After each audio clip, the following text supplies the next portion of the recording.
हाँ तो माई पण मला हाँ तो ते बे जे कोला ना मला सी हम तोर पोरो कोला एटा कोन ना काई बुझी परनी तो नंगला तो मा नंगला तो बुप्पा नंगला एटा आले तांका डाका छाड़ी परा लागुची आ मते माध्यम करी तांका आले छाड़ी परा लागुची आ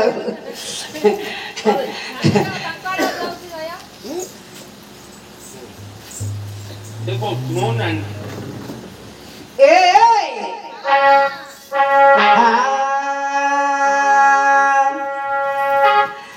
देख ब्रह्मांकर रक्त जे शिवं को विभूति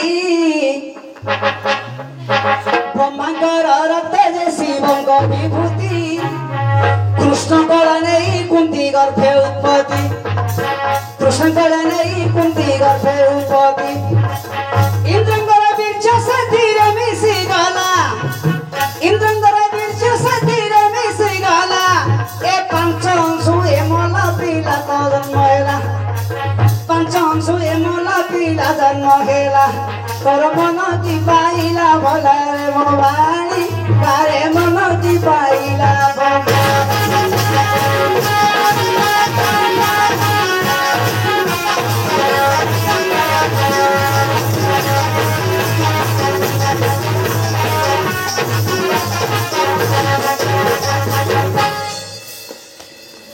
बुझिलु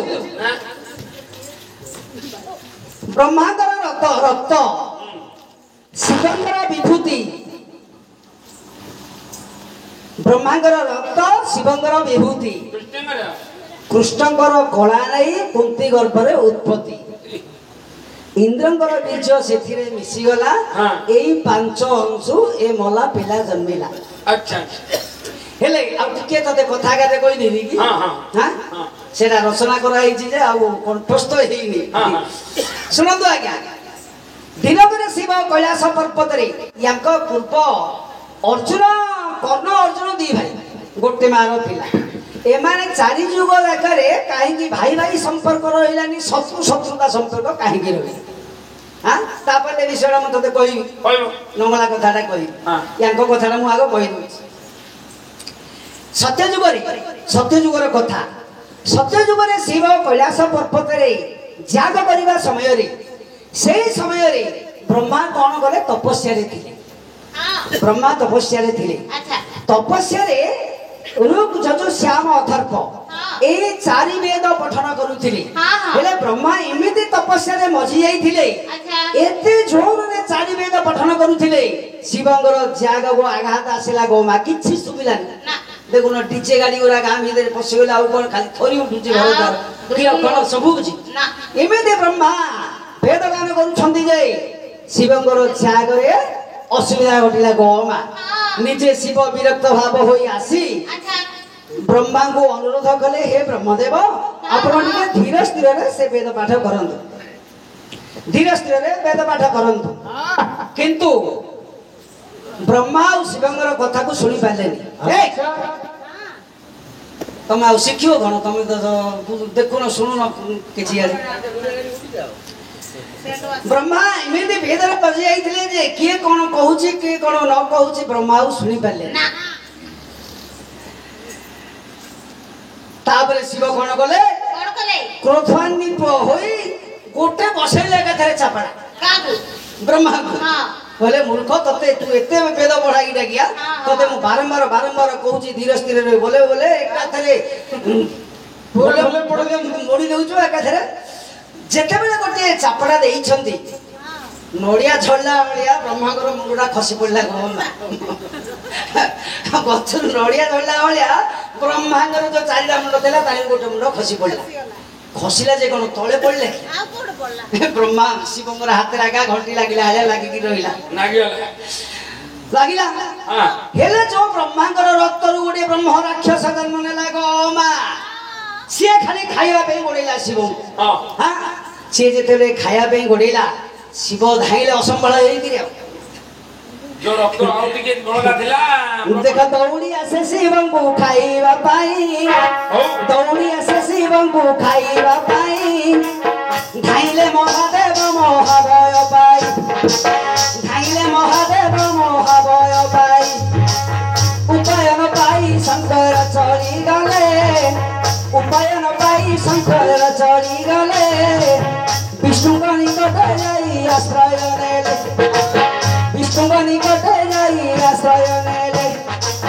विष्णु तेरे राक्षस न पसी पारिला विष्णु तेरे राक्षस न पसी पारिला खंडे दूर रे शिवं को जगी रखिला खंडे दूर रे शिवं को जगी रखिला खाली गाई बोले भवने लो मा बुझाओ पड़ो लोक आज्ञा जेतेबेले ब्रह्मा को गोटे चापड़ा देइछंती ब्रह्मांगर मुंडुडा खसी पड़ला शिवंगर हस्त रे आगा लागि रहिला सेरा छाड़िलानी लुआरे चुंबक लागिला बळी ब्रह्मांगर मुंडुडा शिवंग हस्त रे लागि रहिला आ खसिलानी ना तेले कोन होईची ना ब्रह्मांगर जो रक्त बहिला मुंडुडा छिड़ी गले रक्त बाहरियो ना कोंटाडे बहि गले साधारण कोंटाडे बहि गले रक्त बाहर पड़ुची बिची बिची हां जेतेबेले से रक्त प्रवाहित होला ब्रह्मांगर स्कंदरु गोटे ब्रह्म राक्षस जन्म होला गो मा से बेला मो बाबा को तुमालु बेला तते आज खाई गयो गणेला शिव को खाया पे ब्रह्म राक्षस शिव तो ब्रह्म हत्या करनी छनी गोटे ब्रह्मा को मारी गिरी आ गोटे ब्रह्म हत्या करिवे ब्रह्म राक्षस को मारी गिरी शिव भाबिले ना टिके दौड़िया पड़ियो हां शिव दौड़िले दौड़ी दौड़ी सारा पृथ्वी बुलिले किया का पाखु आ जाई पालेनी गो मा जोग निद्रा रे विष्णु थिले क्षीर समुद्र रे विष्णु जोग निद्रा रे थिले शिव भाई विष्णु बिना कबल रु किए रखी परिबेनी शिव धाई नहीं पड़े पछगनी लुचि गली पिलाने माटोल लेकिन किए गोटे पिला भाड़ी देकी राखी मार पण दोकानी तले लुचि पड़छ सेमिति शिव कोन गले ठाई जाई विष्णुଙ୍କର शरणापन्न हे गले एने विष्णु जोग निद्रा रे अछन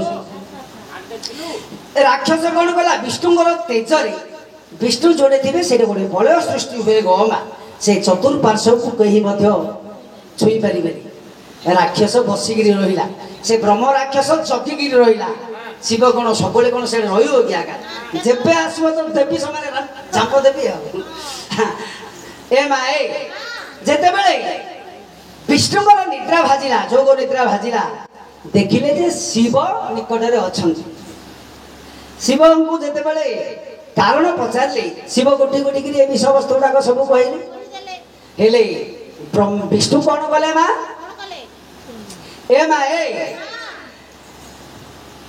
विष्णु कौन कले विष्णु से बेले उपाय स्थिर कले विष्णु से बेले उपाय स्थिर कले शिवंग अंगरु विभूति बारिले शिवंग अंग विभूति बाहर कले मस्तक विहीन मूर्ति कले तयार मस्तक विहीन मूर्ति कले तयार सेथिरे जोड़िले ब्रह्मा कपट शिर सेथिरे जोड़िले ब्रह्मा कपट शिर ए माए विष्णु कौन कले ब्रह्मा विष्णु शिव जो विभूति धारण करुथिले से विभूति गुडा को पोछिले विभूति गोटे मुंड नथिबा मूर्ति टिए तयारी शिवंग विभूति रु अर्जुन केमिति जन्म होइछि देखो केते आडू जन्म होइछि देख से पिला दिन अर्जुन हो हां हेले विभूति तयारी करी गोटे मुंड नथिबा गोटे मूर्ति गोटे तयारी कर देली तही रे जोड़िले ब्रह्मा कपटा शिर ब्रह्मा को जो कपटा शिरडा शिवंग हस्ତରେ लागिथिला मुंडू ना नेगिरी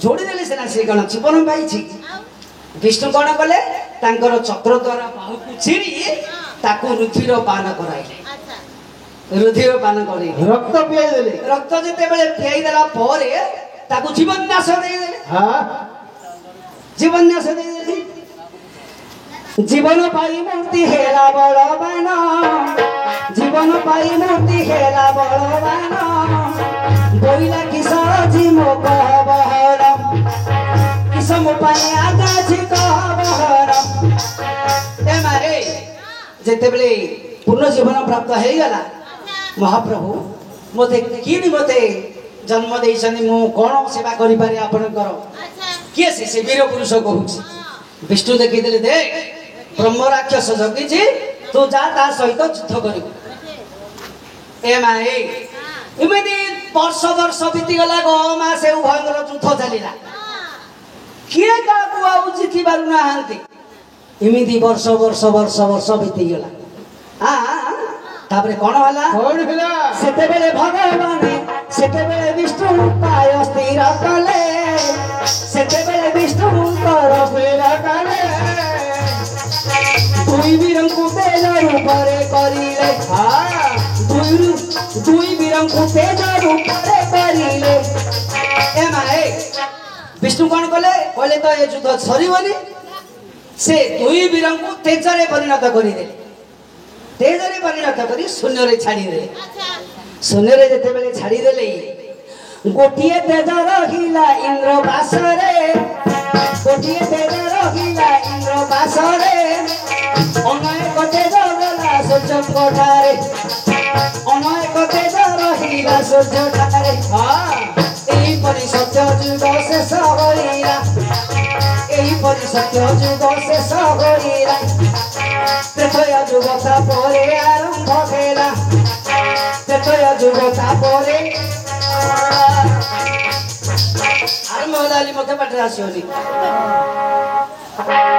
ए माए त्रेतय जुगरे पुणी से दुई सती त्रेतय जुगरे पुणी से दुई सती अहले नगर थारु होइले उत्पत्ति अहले नगर थारु होइले उत्पत्ति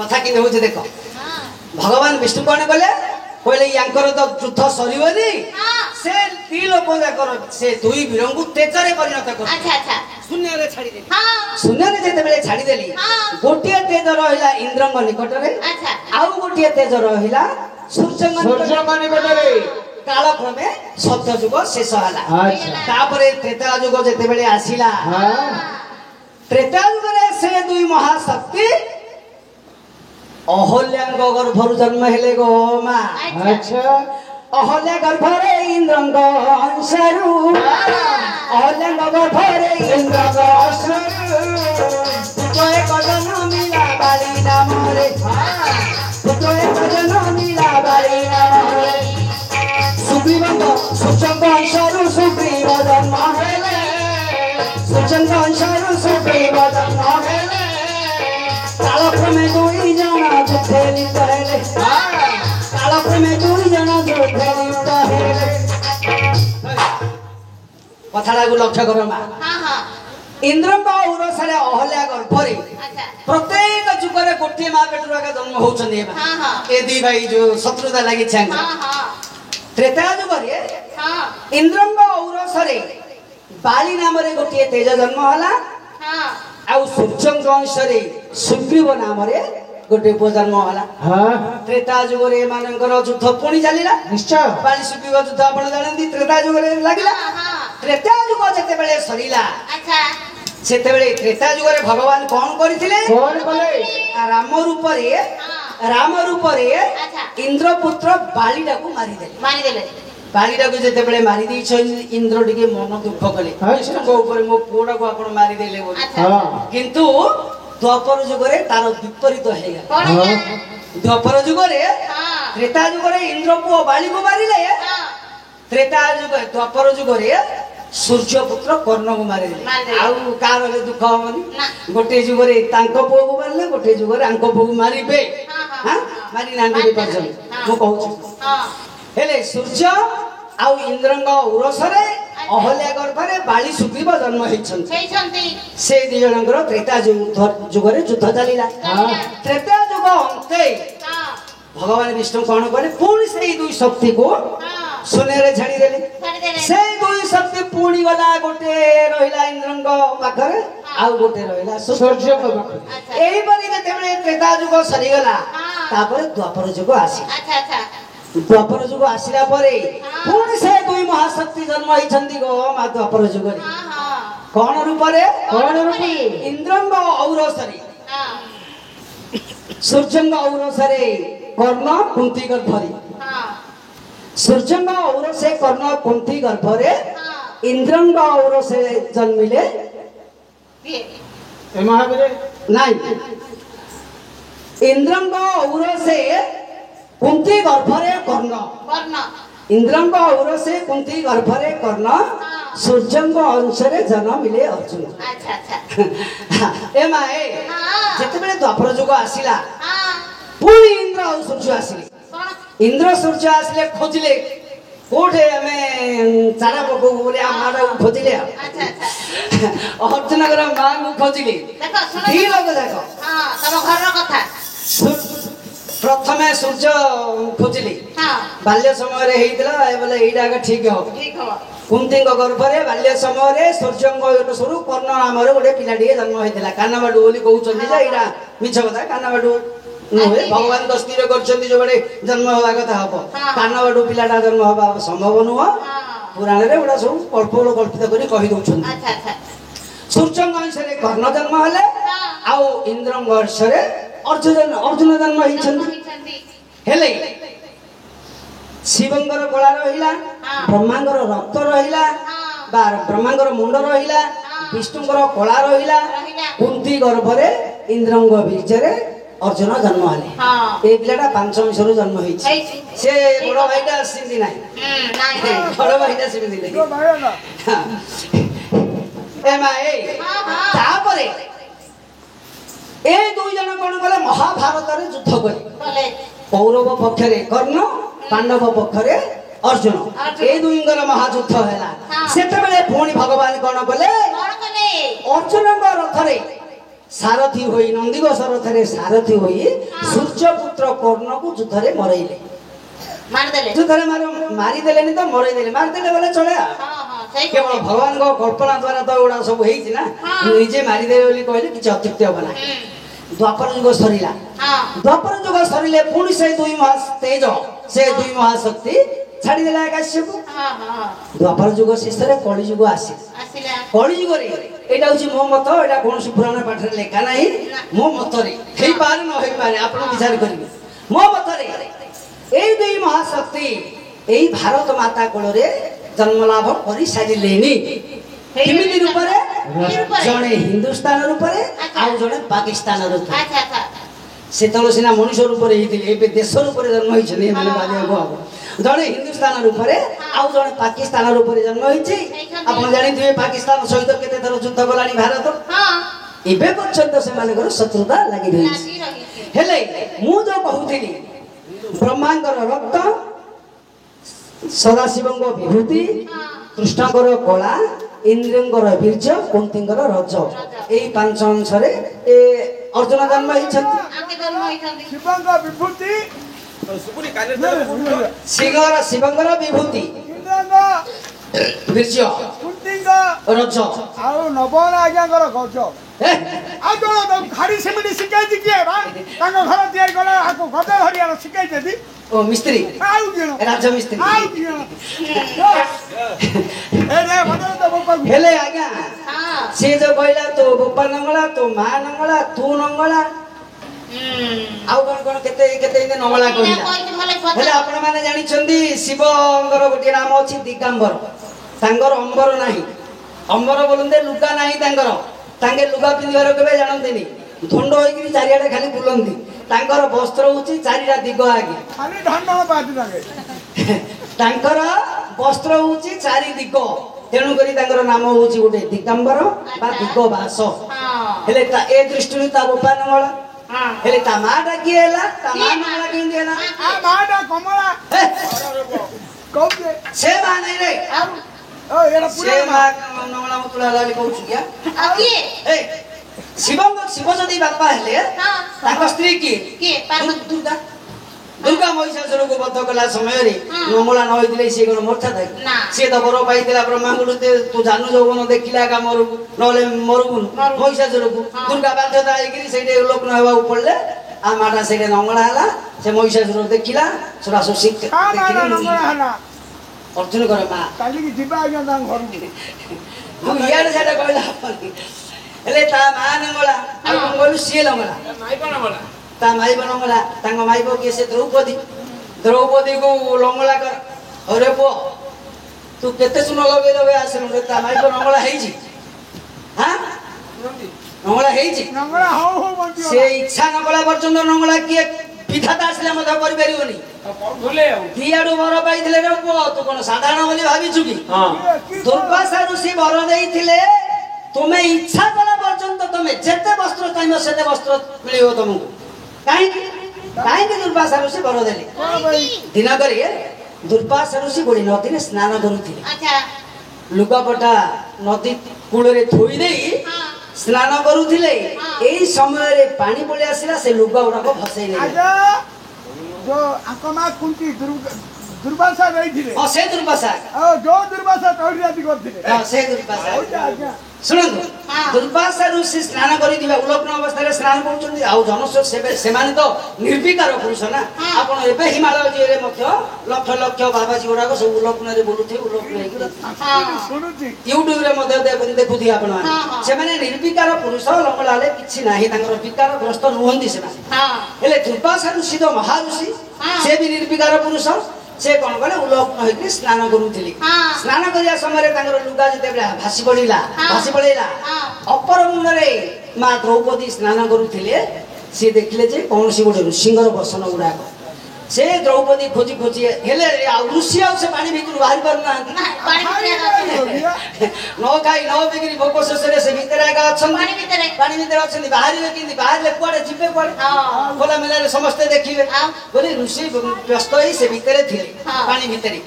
ଏଣେ ଦ୍ରୌପଦୀ କଣ କରିଥିଲେ, ଖୋଜି ଖୋଜି ଉପର ମୁଣ୍ଡକୁ, ଦ୍ରୌପଦୀ ତ ଜାଣିଥିଲେ ଉପର ମୁଣ୍ଡରୁ କାହାର ଭାସି ଆସିଛି।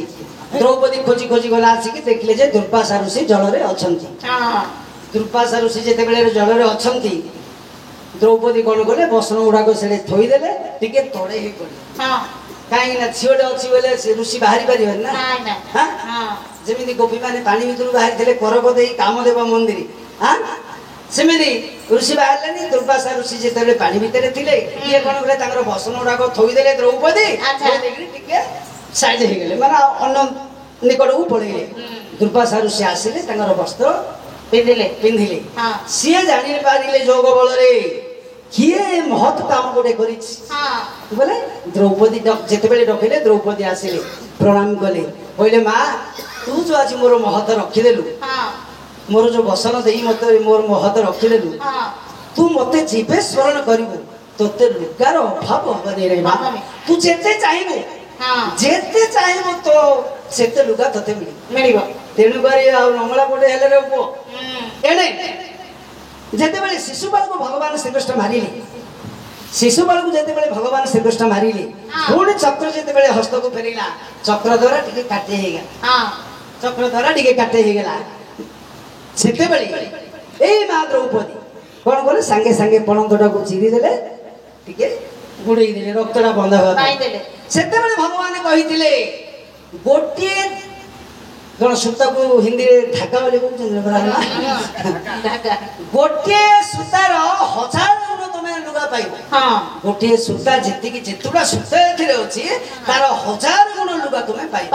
ପରବର୍ତ୍ତୀ ସମୟରେ ଭଗବାନ ଶ୍ରୀକୃଷ୍ଣ ଦ୍ରୌପଦୀଙ୍କର ଲଜ୍ଜା ନିବାରଣ କରିବା ଉଦ୍ଦେଶ୍ୟରେ ଲୁଗା ପ୍ରଦାନ କରିଥିଲେ। ଏଇଟା ମିଛ କଥା କହିନି କି ଆଜ୍ଞା? ମତେ ମିଛ କଥା ଭୁଲୁଛି ଯେ ଭାଇ ନଙ୍ଗଳା ଆଉ କଣ କହୁ, ତୁ ନଙ୍ଗଳା। ତୋତେ ଏବେ ଯିଏ କଲା ନଙ୍ଗଳା, ସିଏ ଆମ ତୋ ପୁଅର ସଳ। ତୋତେ ଏବେ ଯିଏ କଲା ଲଙ୍ଗଳା, ତୋତେ ଏଇଟା ବିରାଟ ପର୍ବଟା ଆଉଥରେ ପଳେଇଲାଣି। ବିରାଟ ପର୍ବ ଆଡେ ପଳେଇଲାଣି। ବିରାଟ ପର୍ବରେ ବିରାଟପୁରରେ ଯେତେବେଳେ ଅର୍ଜୁନ ନାଚ ଶିଖାଉଥିଲେ ଉତ୍ତରାବାଳୀ କି, ସେ ନେଇ ୟାଙ୍କୁ ପରୀକ୍ଷା। ଉତ୍ତରାବାଳୀ କିଏ ବା? ଗୋପାଳ ମାଇ ପରେ ପୁଅର ବୋଉ ପିଲା ହବ ବା ସିଏ। ବୋଉ ପିଲା ହେଲେ ସେତେବେଳକୁ ବୋଉ ପିଲା ହେଇନଥିଲା, ମାତ୍ର ଆମକୁ ବିବାହ କରିବା ପାଇଁ ତାଙ୍କର ଆଶାଟା ଥିଲା। ହେଲେ ଅର୍ଜୁନ କହିଲେ, ମୁଁ ତ ତମକୁ ଶିଖେଇଛି। ତା ପୂର୍ବରୁ ଆଙ୍କର ସବୁ ଚେକ୍ କରିଦେଲେ, ଇଏ ପ୍ରକୃତ ଅଣ୍ଡରାଗି ମାଇକିନା ଚେକ୍ କରିଦେଲେଣି, ଆଙ୍କର ଦେଖିଦେଲେଣି, ନଙ୍ଗଳା କରିକି ଦେଖିଦେଲେଣି। ହେଲେ ପରବର୍ତ୍ତୀ ସମୟରେ ଉତ୍ତରାବାଳୀ ଯେତେବେଳେ ଅର୍ଜୁନକୁ ବିବାହ କରିବା ପାଇଁ କହିଲେ, ଅର୍ଜୁନ ସେଥିରେ ନାସ୍ତି କଲେ। କହିଲେ, ତୁମର ଶିଷ୍ୟା ଆଉ ଶିଷ୍ୟ ଯାହା ଝିଅ ତା ପୁତ୍ରଞ୍ଚ ଶିଷ୍ୟଞ୍ଚ ତାଡ଼ନେ ତୁ ଲାଳ ତସ୍ମାଦ ପୁତ୍ରଞ୍ଚ ଶିଷ୍ୟଞ୍ଚ ତାଡ଼ନେ ତୁ ଲାଳ। ଶିଷ୍ୟ ଯାହା ପୁଅ ତାହା, ଶିଷ୍ୟା ଯାହା ଝିଅ ତାହା। ତୁମେ ମୋର ଝିଅ ସଦୃଶ, ତେଣୁକରି ମୋର ଯବାନ ପୁଅ ଗୋଟେ ଅଛି ଅଭିମନ୍ୟୁ, ମୁଁ ତାଙ୍କୁ ବିବାହ ଦେଇଦେବି ତୁମ ସହିତ। ସିଏ ଏବେ ତାର ପୁଅର ଶଳା, ହେଲେ ପୁଅର ଶଳା ଉତ୍ତର ହେଲାନି। ଉତ୍ତରା ଯେତେବେଳେ ଆମର ବୋଉ ପିଲା ହେଲେ, ଆଉ ତା ଭାଇଟା କଣ ଆଙ୍କ ପୁଅର ଶଳା ହବ ହବ ହବ ଏ ବୋ ଡୁକୁର ଯୁଗରେ ପଇସା ବାହାରିବ ଖାଲି ହଁ କରୁଛି ହେଇଗଲା ହଉ ହେଲେ ଆଜ୍ଞା ଟିକେ ପୁରାଣ ବିଷୟକୁ ପୁଣି ଆସିବା ଗୋଟେ ଫାଷ୍ଟରେ ପଚାରିଥିଲା ସେଇଟା ଗଲେ